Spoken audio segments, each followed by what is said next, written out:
With Excel for Office 365, you can have conversations with others by using comments or make annotations using notes. Let's take a look. To start a discussion with others, just insert a comment. Right-click the cell where you want to have a discussion and select New Comment. Enter your comment and select Post. Others can now reply to continue the discussion.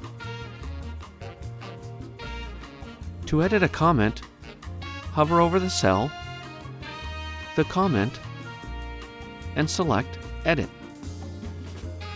To close a conversation, hover over the cell, select More Actions, and select Resolve Thread. If you want to delete a comment, right-click the cell and select Delete Comment.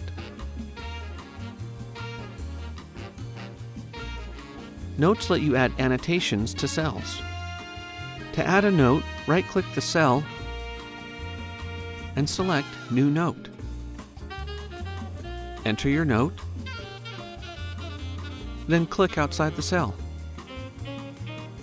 To see more available actions, right-click the cell.